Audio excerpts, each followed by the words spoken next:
శ్రోతలందరికీ నా నమస్కారం. కథా ప్రయాణానికి స్వాగతం. నేను మీ అనసూయ. ఈ శుక్రవారం నాటి మంచి కథతో మీ ముందుకొస్తున్నాను. కథ పేరేంటంటే అమ్మ. ఈ కథ ఈనాడు ఆదివారం అనుబంధ సంచికలో 2020 ఏప్రిల్లో ప్రచురితమైంది. కథా రచయిత్రి శ్రీమతి ఎన్ సురేఖా కృష్ణ గారు. కథ వివరాల్లోకి వెళ్లిపోదాం. మామయ్య, అమ్మని ఓల్డేజ్ హోమ్ లో చేర్చుదామని అనుకుంటున్నాను, నువ్వొకసారి రాగలవా అంటూ వేణు దగ్గర నుండి ఫోన్. ఎందుకు ఏమిటి అని అడిగే లోపలే ఫోన్ పెట్టేశాడు వాడు. ఇప్పుడు రేవతిని వృద్ధాశ్రమంలో చేర్చాల్సిన అవసరం ఏమొచ్చింది వాడికి అని ఆలోచనలో పడ్డాను. గతం గుర్తుకొచ్చింది. వేణు తల్లి లక్ష్మి నాకు తోడబుట్టిన అక్క. బావ ప్రసాదరావు చాలా మంచివాడు. మా అమ్మా నాన్నలు పల్లెటూళ్ళలో ఉండటం వల్ల నేను అక్క వాళ్ళింట్లో ఉండి చదువుకునేవాణ్ణి. డెలివరీ టైంలో డాక్టర్ల నిర్లక్ష్యం వల్ల మా అక్క చనిపోయింది. అప్పటికి వేణు 5 రోజులు పిల్లాడు. బంధువులందరూ బలవంత పెట్టగా బాబు కోసం బావ రేవతిని పెళ్లి చేసుకున్నాడు. రేవతి ప్రసాదరావుకి దూరపు బంధువుల అమ్మాయి. తల్లి తండ్రి లేరు. మేనమామ పెంచాడు. రేవతి నెమ్మదస్తురాలు. 10వ తరగతి వరకు చదువుకుంది. బావ రెండో పెళ్లి చేసుకునేసరికి నేనెక్కడ ఉండాలి అన్న ఆలోచనలో పడ్డాను నేను. వచ్చిన అమ్మాయికి నేనిక్కడ ఉండటం ఇష్టముంటుందో లేదో, వెళ్లిపోతే బావ ఏమనుకుంటాడో అని సందిగ్ధంలో పడిపోయాను. రేవతి వచ్చిన వారం రోజులకు నా గదిలో బుక్స్ సర్దుకుంటున్నాను. అన్నయ్య అని వినిపించింది. తలెత్తాను. ఎదురుగా రేవతి. మొహమాటంగా లేచి నించున్నాను. అన్నయ్య, మీరేమీ అనుకోకపోతే ఒక మాట చెప్తాను. మీరు ఇక్కడే ఉండి చదువుకుంటున్నారని మీ బావగారు చెప్పారు. నేను వచ్చినందువల్ల మీరు ఇబ్బందిగా ఫీల్ అవుతున్నారని, వేరేగా వెళ్లిపోవాలని అనుకుంటున్నారని కూడా చెప్పారు. అన్నయ్య, మీరు వెళ్లిపోవద్దు. నేను కూడా మీ చెల్లినే. మీ చదువు అయిపోయే వరకు మీరు ఇక్కడే ఉండాలి. మీకు నా పట్ల ఇలాంటి అభిప్రాయం రావడానికి నేనేమైనా తప్పుగా ప్రవర్తించి ఉంటే క్షమించండి. అంతేకాని మీరు వెళ్లొద్దన్నయ్యా, ప్లీజ్ అంది తడిసిన కళ్లతో చేతులు జోడిస్తూ. ఇంత మంచి అమ్మాయిని అపార్థం చేసుకున్నందుకు నన్ను నేనే తిట్టుకున్నాను. అబ్బే, అదేం లేదమ్మా, నువ్వు ఇంతగా చెప్పాక కూడా వెళితే నేను మనిషినే కానమ్మా, నేను ఇక్కడే ఉంటాను అన్నాను. రేవతి తలనిమిరి. చాలా థ్యాంక్స్ అన్నయ్య అంటూ సంతోషంగా వెళ్లిపోయింది రేవతి. ఆ తర్వాత మరెప్పుడు రేవతి పరాయి అమ్మాయి అన్న ఆలోచన కూడా రాలేదు నాకు. అంతలా ఆప్యాయతానుబంధాలు నెలకొన్నాయి మా మధ్య. బాబుని చాలా ప్రేమగా చూసుకునేది రేవతి. అమ్మలేని లోటు నాకు బాగా అనుభవం అన్నయ్య.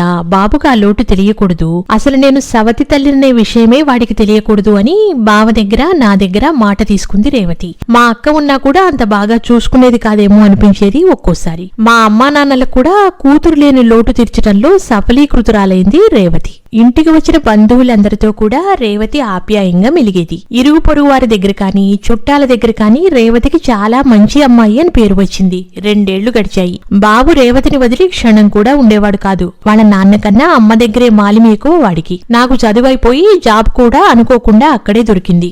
రేవతి, బావ, నేను కూడా చాలా ఆనందించాం అందుకు. నేను అప్పుడప్పుడు జాబ్ పని మీద క్యాంపులకు వెళ్లవలసి వచ్చేది. ఒకసారి అలా ఢిల్లీ వెళ్లి 10 రోజుల తర్వాత వచ్చాను. అప్పటికి రేవతి హాస్పిటల్లో ఉంది. 2 ఏళ్లుగా చూస్తున్నా ఏ రోజు కనీసం తలనొప్పి కూడా ఎరగని రేవతిని హాస్పిటల్లో చేర్చేంతగా ఏమైందో తెలియలేదు. అడిగినా బావ చెప్పలేదు.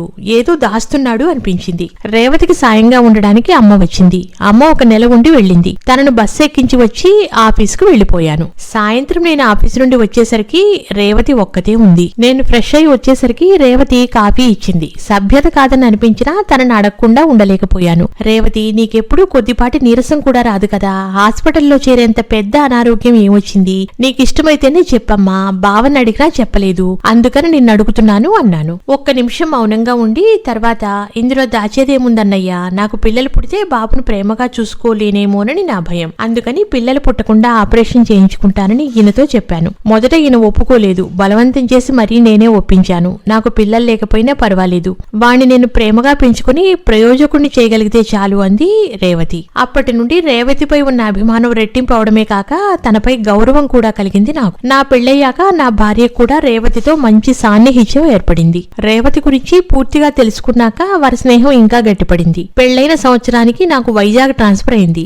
రేవతిని, బావను విడిచి వెళ్లాలి అంటే చాలా బాధ కలిగింది. అయినా విడిచి వెళ్ళక తప్పలేదు. వీలైనప్పుడల్లా గాయత్రి నేను వచ్చి వెళ్లేవాళ్లం. అలాంటి పరిస్థితుల్లో బావ యాక్సిడెంట్ లో అకస్మాత్తుగా మరణించడం మా అందరికీ కోలుకోలేని దెబ్బ అయింది. రేవతిని చూసి కంటతడి పెట్టని వారు లేరు. బావ దినకర్మలు అన్నీ అయిపోయి బంధువులందరూ వెళ్లిపోయాక కానీ నాకు రేవతితో ప్రశాంతంగా మాట్లాడటానికి కుదరలేదు. ఆమెకు ధైర్యం చెప్పి మళ్లీ మామూలు మనిషిగా తిరగగలిగేలా చేయాల్సిన బాధ్యత నాదే.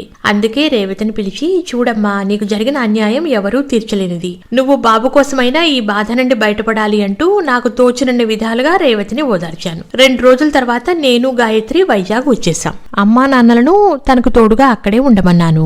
నేను నెలకొకసారి వెళ్లి వాళ్లని చూసి వచ్చేవాణ్ణి. బాబును స్కూల్లో జాయిన్ చేశాము. వాణ్ణి స్కూల్ కు పంపడం, లంచ్ తీసుకెళ్లటం, స్కూల్ నుండి తేవడం, ఈ పనుల వల్ల రేవతికి నలుగురిలోకి రావడం కాస్త అలవాటై చిన్న చిన్నగా బావపోయిన దుఃఖంలో నుంచి కోలుకోసాగింది.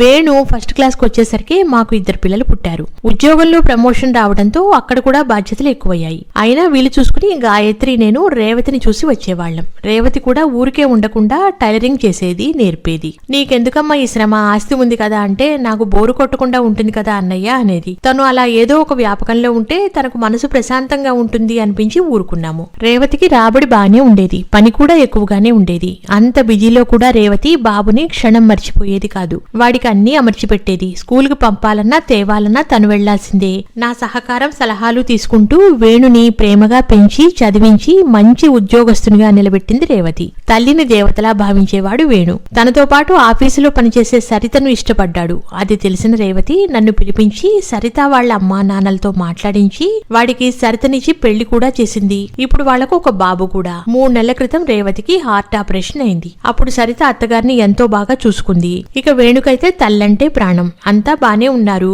మరి ఇప్పుడు హఠాత్తుగా వేణు ఇలా ఫోన్ చేశాడేమిటో. కారణం ఏమై ఉంటుందని ఎంత ఆలోచించినా ఏమీ తోచకపోవడంతో వాడితో మాట్లాడితే కాని విషయం తెలియదులే అని నిట్టూర్చి ఇంటికి బయలుదేరాను. మధ్యలో బస్ టికెట్స్ రిజర్వేషన్ చేయించుకుని వెళ్లాను. ఇంట్లోకి వెళ్తూనే గాయత్రి త్వరగా బట్టలు సర్దు హైదరాబాద్ వెళ్తున్నాం అన్నాను. ఏంటండి ఇంత సడన్ గా ప్రయాణం? ఆశ్చర్యంగా అంది గాయత్రి. తలనొప్పిగా ఉంది, ముందు కాస్త కాఫీ ఇవ్వు, నీకన్నీ వివరంగా చెప్తాను అన్నాను. కాఫీ తెచ్చి ఇచ్చి కూర్చుంది గాయత్రి. చెప్పండి అంటూ. వేణు ఫోన్ చేసిన విషయం చెప్పి వాడు వాళ్ళ అమ్మని ఎంతో ప్రేమగా చూసుకునేవాడు. ఇలా ఎందుకన్నాడో అర్థం కావటం లేదు. అది ఆలోచించే నాకు తలనొప్పి వచ్చింది. ఏది ఏమైనా మనం అక్కడికి వెళ్లి వాడితో మాట్లాడితే కానీ అసలు విషయం తెలియదు. త్వరగా కానీ వెళ్దాం అన్నాను. నేను చెప్పింది విని నిశ్చేష్టురాల్లా నిలబడిపోయింది గాయత్రి. వెంటనే కోపంగా, అదేంటండి ఆ అబ్బాయికి మతిగానే పోయిందా ఏంటి? రేవతి లాంటి తల్లి ఉంటుందా? అలాంటి ఆమెను హోమ్ లో చేర్చుతానంటాడా? వెళ్లి అదేంటో తేల్చుదాం. వాళ్ళకిష్టం లేకపోతే రేవతిని మనం తెచ్చుకుందాం అంది. మేము హైదరాబాద్ లో వేణు ఇంటికి వెళ్లేటప్పటికి తెల్లవారుతోంది. కాలికి పెళ్లికుటని కాసేపటికి తలుపు తెరుచుకుంది. తలుపు తెరిచిన రేవతి ముఖంలో ఆనందంతో పాటు ఆశ్చర్యం. ఏంటి అన్నయ్య అనుకోని రాక అంటూ ఇంట్లోకి దారితీసింది. రేవతి ముఖం చూస్తే ఈ విషయం తెలిసినట్లు లేదు. రేవతి కాఫీలు తెచ్చింది. అంతలో వేణు సరిత కూడా లేచి వచ్చారు. పలకరింపులు అయిపోయాక స్నానాలు టిఫిన్లు ముగించుకుని వేణు నేను బయటకు వెళ్ళొస్తామని చెప్పి బయలుదేరాం. కొంచెం దూరం వెళ్లి చిన్న పార్కులో కూర్చున్నాం. ఇప్పుడు చెప్పరా వేణు, ఎందుకు మీ అమ్మను ఓల్డేజ్ హోమ్ లో చేర్చాలి అని అనుకుంటున్నావు అన్నాను. వాడు 1 నిమిషం ఆగి, సరిత మళ్లీ జాబ్ లో చేరతానని అంటోంది మామయ్య.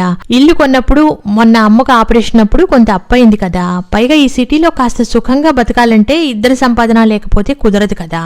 బాబునంటే డే కేర్ లో చేర్చవచ్చు, కానీ అమ్మకు ఆరోగ్యం సరిగా ఉండటం లేదు కదా. పైగా ఆపరేషన్ అయి ఉండడం వల్ల తను ఒక్కదాన్ని ఇంట్లో వదిలి వెళ్లాలన్న భయమే. అందుకని సరిత అమ్మను హోమ్ లో జాయిన్ చేయాలి అని పట్టుబడుతోంది. నాకు అమ్మను వదిలి ఉండడం ఇష్టం లేదు. ఏం చేయాలో పాలుపోక మీకు ఫోన్ చేశాను. ఈ విషయం అమ్మకి ఇంకా చెప్పలేదు. ముందు మీతో మాట్లాడి తర్వాతే అమ్మతో మాట్లాడాలి అనుకున్నాను అన్నాడు వేణు. చాలా మంచి పని చేశావు. ముందే మీ అమ్మకు తెలిసినట్లయితే నీకు హోమ్ ఖర్చు లేకుండా పోయేది. ఎందుకంటే ఈ విషయం విన్న వెంటనే గుండె ఆగి చనిపోయేది అన్నాను. మామయ్య అంటూ దెబ్బతిన్నట్టుగా చూశాడు వేణు. లేకపోతే ఏంట్రా, ఇప్పుడు నీకు తెలియని 2 విషయాలు చెప్తాను విను. మొదటి విషయం, నువ్వు మీ అమ్మకు సొంత కొడుకువి కాదు, నా అక్క కొడుకువి అన్నాను. చలనం లేని విగ్రహంలా ఉండిపోయాడు వేణు. నువ్వు చెప్పేది నిజమా మామయ్య అంటూ పదే పదే అడిగాడు. అవును, మీ అమ్మ మీ నాన్నకు మొదటి భార్య.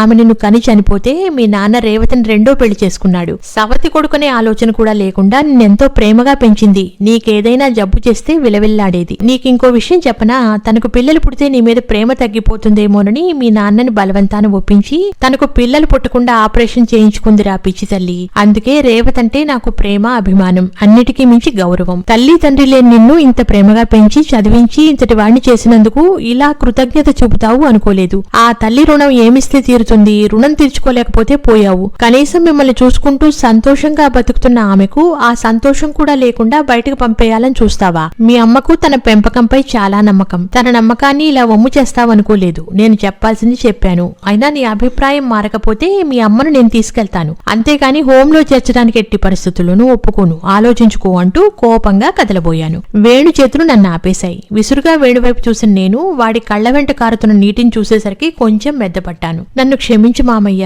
సరిత అమ్మను ఓల్డేజ్ హోమ్ లో చేర్చుదామని చెప్పినప్పటి నుండి నా మనసులో లేదు. మీరైతేనే నాకు సరైన సలహా ఇస్తారని మీకు ఫోన్ చేశాను. ఇప్పుడు మీరు చెప్పిన విషయాలు విని కూడా నేను ఒక అభిప్రాయానికి రాకపోతే నేను మనిషిగా బతకడానికి కూడా పనికిరాను. ఏదేమైనా సరితను ఉద్యోగానికి పంపను, నా బిడ్డకు కూడా మాతృ ప్రేమను దూరం కానివ్వను, నా తల్లికి నా చేతనైనంత వరకు ఏ కష్టం కలగనివ్వకుండా చూసుకుంటాను. ఇది నీ మేనల్లుడిగా కాదు మామయ్య, రేవతి కొడుగ్గా చెప్తున్న మాట అన్నాడు దృఢంగా వేణు. మళ్ళీ అమ్మయ్య, ఇదంతా అమ్మకు తెలియదు. తెలిసినట్లయితే ఇక జీవితంలో అమ్మకు ముఖం చూపించడానికి నాకు అర్హత ఉండేది కాదు. ఇప్పుడు నా మనసు ప్రశాంతంగా ఉంది. నాకు చాలా హెల్ప్ చేశావు మావయ్య, నీకు మెనీ మెనీ థ్యాంక్స్ అని. పద మావయ్య, నాకు ముందు అమ్మని చూడాలని ఉంది అన్నాడు వేణు. ఇద్దరం ఇంటికి వచ్చాం.